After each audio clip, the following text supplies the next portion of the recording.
When it comes to our financial goals, which should we do first? Should we start by getting out of debt, saving, or investing?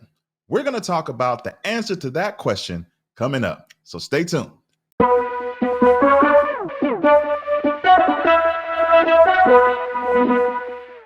Hey, I'm Talit, and this is His and Her Money, where we make it our business to help you take dominion over your money and your life. And this video is being brought to you by Legal & General America.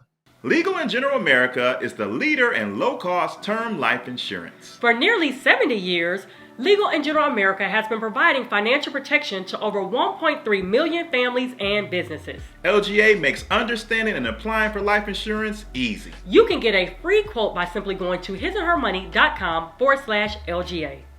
So let's talk about it, because a lot of people ask us this very question on a regular basis. They are facing multiple prongs that they are trying to attack when it comes to their finances, and they're trying to figure out which way to start.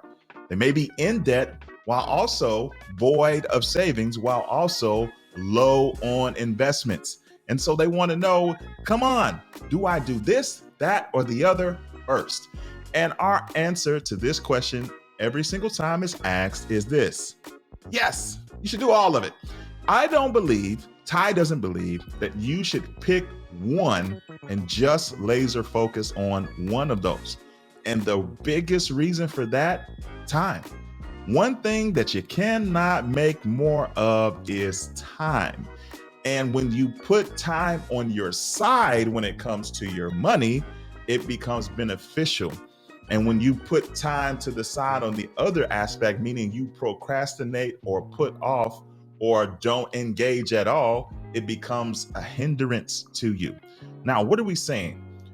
If you have all of these things that you're trying to figure out at the same time, our suggestion is that you take a blended approach to how you attack them.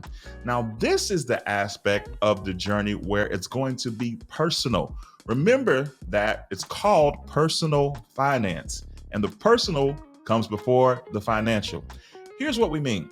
You should, if you're facing all three of these at the same time, be doing them at the same time, but how you prioritize them will vary from person to person. You should be getting out of debt. You also should save, and you also should be investing. But if for you personally, your debt is of a bigger concern, then you should make that a higher priority. And the same goes for investing, and the same goes for saving. What does that look like in a practical sense? So say you have debt and you need to build up your savings and you need to get started investing, and you take the time to learn how to manage your money and you figured out what your cash flow is. So you come to the end of every month, and after your bills are paid, say you have an extra $300 left over, and you're trying to figure out, should I use that money to get out of debt, invest, or save? We think that you should split it up between all three.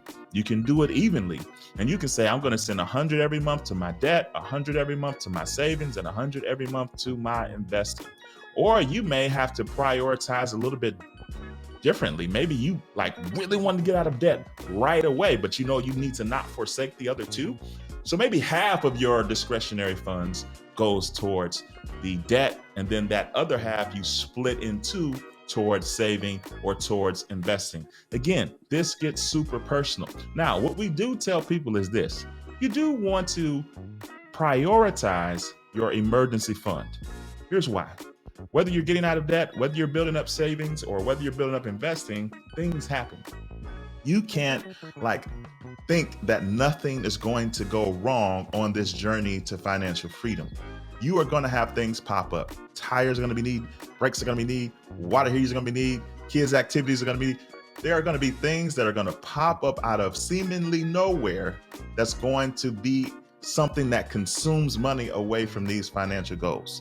And if you don't plan for them ahead of time, they can be so distracting and so discouraging that it takes you off the path altogether. And we don't want that for you. So here's what we tell people. When it comes to emergency fund savings, we never give an arbitrary number, because again, personal finance is personal. And what it takes to be okay in an emergency situation in Chicago is different than what it would take in, say, Memphis, which would be different than what it would take in San Francisco, which would be different from what it would take in New York City, because the cost of living in all these different places varies. And so we don't say, hey, put this dollar amount for your emergency fund. Here's what we say: how much would it cost you and your family to survive a 30-day emergency? Meaning that you had no way of making income for 30 days. Maybe you lost your job, or maybe something else happened and your income was not available for 30 days. How much would it cost for you and your family to be okay for those 30 days? And that number, that's the number that you should target for your emergency fund. We definitely want you to have that in place so that when the situation arises where you need to take care of a financial emergency, you are okay. It's not an emergency anymore. It's just inconvenient, but you have the money set aside to handle it. And it doesn't take you off the track of the bigger objective, which is to give yourself the freedom financially that you have been dreaming about. But again, you don't have to laser focus only on that. Now, maybe as you are attacking this three-pronged approach to getting your financials up to a certain level, that you higher prioritize the emergency fund until you get it. But again, we're not asking you to do this while forsaking the other. It's important to get out of debt. It's important to have savings, and it's important to have investing. And we want you to do it all. Now, this takes planning, this takes forethought, and this takes discipline. This is not something that's going to happen automatically, but financial freedom is not going to happen automatically either. It's going to take you being super intentional with your planning and consistent. Like every month, we're sitting down, we're looking at our numbers. What's going well? What's not going so well? And we're going to make the adjustments necessary. So to answer your question, you should be doing all of the above: getting out of debt, putting money in savings, and putting money in your investments at the same time. The only differentiation is what is of a higher priority for you. Do you want a bigger percentage of it to go towards debt or savings or investing, or do you want to split it up evenly? It's personal, it's your decision to make, but you have to attack all of it at the same time. Because like we said, you can make more money, but you cannot make more time. And you want time to be on your side as you are attacking all three of these goals. Hope that helped, and I hope that it answered your question. Don't forget to like this video, hit the subscribe button, and leave a comment below. Which of these are you doing? Are you attacking all three?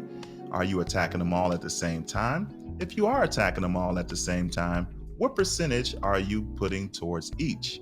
Or if you're doing one at a time, what did you place a higher value on? Leave a comment in the comment section below. Well, that's all we got for this time, guys. It's been great. Until next time, peace.